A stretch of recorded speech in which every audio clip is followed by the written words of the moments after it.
So in today's video, we're going to talk about the calculus of parametric curves. So we're going to learn how to find the derivative of equations of parametric equations. We're going to learn how to find the area under a parametric curve and the arc length and the surface area. So let's start with the derivative. So what if we have like parametric equations x of t and y of t, which we know that their derivatives exist. To find dy over dx, we have this formula. So what you do, you find the derivative of y of t in terms of t, then the derivative of x of t in terms of t, and then you divide them. Once you divide, you're going to get dy over dx. So if I have these parametric equations and I want to find the derivative dy over dx, for example, it's really simple. You just find x prime, which is the derivative of x of t in terms of t, which is very simple to find. Normal derivatives is just 2t. And then y of t, the derivative in terms of t is just 2. So dy over dx is just y prime over x prime, which is 2 over 2t, which is 1 over t. Now, if you notice, we have a t in the denominator, which means my derivative is undefined at t equals 0. If I plug it into my x of t and y of t, we're going to get -3 and -1. So we're going to have the point -3 and -1. Now, this is the graph of my parametric equation. Like we've learned in the last video, you just create a table with a bunch of values of t in your domain. Then you find the corresponding values of x of t and y of t, get points, and just plot them. So now this graph is a graph of a parabola, and the point -3 and -1 is its vertex here, which makes sense because I'm not going to have a derivative at a vertical line because the slope is undefined. Now let's try and find an equation of a tangent line. Speaking of tangent lines, we have to remember, if I want to find the tangent line, I need to find the slope and a point on that line. So to find the tangent line at t equals 2, the first thing that we need to find is dy over dx. But since we have the same parametric equations as the first example, I already know that dy over dx is just 1 over t. Now we need to plug in the value that we want to find the tangent line at. So I'm just going to plug in 2 inside my derivative. So that's just 1/2. Now let's find a point.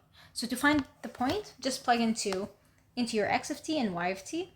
So you're going to get 1, and if you plug in 2, you're going to get 3. So now I have a slope, I have a point. I can easily plug it into the equation of the slope point formula and get the equation of the tangent line. Once you simplify, you're going to get your y to be 1/2 x plus 5 over 2. So that's quite easy. It's just a new concept of finding a derivative where your y and x are in terms of a different variable, which is t. Now, if you want to find the second order derivatives, it also has a formula.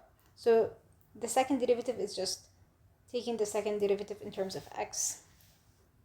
Like you finding the derivative in terms of x twice. So to evaluate it when we have functions in terms of t, what you have to do is first you need to find dy over dx like we did in the past examples. Then once you get dy over dx, you find the derivative of that in terms of t, and then you just divide it by the derivative of x in terms of t. So if we take the same example, I know that my dy over dx is just 1 over t. We already calculated that. Now to find the second derivative, I need to find the derivative of this in terms of t. So I can rewrite this as t to the -1, which has a derivative of -t, -2. So that's the derivative in terms of t. So that's going to be in my numerator. Now dx over t dt is just 2t. So once you simplify, this is negative 1 over 2t cubed. Now to find an area under a parametric curve, we have this formula. I have parametric equations, and we assume that my x is differentiable, which means I can find its derivatives. The area under the curve would be just y of t multiplied by x prime of t in terms of t, and on the interval that we have for t. So if we have these two functions, for example, and I want to find the area under the curve, it's going to be the integral from 0 to 2 pi, because that's my domain for t. Then y of t is just 1 minus cosine. X prime is 1 minus cosine again, dt. And once you simplify, you're going to have 3 over 2 minus 2 cosine of t plus cosine 2t over 3, and you can integrate normally. So it's not a difficult thing to do. It's just new formulas in terms of t that we need to be familiar with and just apply them. Similarly, for finding the arc length of a parametric curve, instead of having just x be differentiable, here we have x and y differentiable because we have a derivative in terms of y and t in the formula. So you just find the derivative of x in terms of t, derivative of y in terms of t, and then you just plug it there. So if we have this example, the derivative of x in terms of t is just negative 3 sine of t. The derivative of y in terms of t is 3 cosine of t.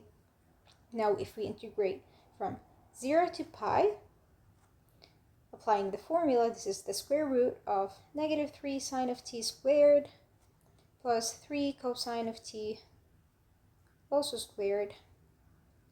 Once you simplify and use some identities, you're going to have this, which is just 3 pi. Now, if you want to find the surface area generated by a parametric curve, we're going to have the volume generated by revolving a parametric curve. So if we have a parametric curve x of t and y of t, we're going to revolve it around the x-axis to create a volume. And now to find the surface of that volume, the surface area of that volume, we're going to apply this formula. Here, y of t is non-negative because I'm going to multiply by y of t, and I don't want to get a negative area. Okay, so if we want to find the surface area of the curve defined by these equations, the first step is always finding x prime and y prime, which is the derivative in terms of t. So this is 3t squared, 2t, and now we just apply the formula. The integral from 0 to 1, y of t, which is t squared, under the square root of 3t squared all squared plus 2t all squared d of t. If you simplify, we're going to have 9t to the fourth plus 4t squared. And now I'm going to have a common factor of t squared under the square root. If you distribute the square root, you're going to have t squared would go away with the square root. So you're going to have an extra t. So you have t cubed, the square root of 9, t squared plus 4 dt. And if you notice, this is a trig substitution to solve the integral with taking t to be 2 over 3 tan of theta and doing the same exact step of trig substitution. So that's it for this section. It's just a bunch of formulas that you're going to apply to find area, arc length, and so on. So the only new concept here is finding the derivative in terms of like finding dy over dx, but when you have like parametric equations, you have equations in terms of t, not just x and y. If you have any questions, please let me know.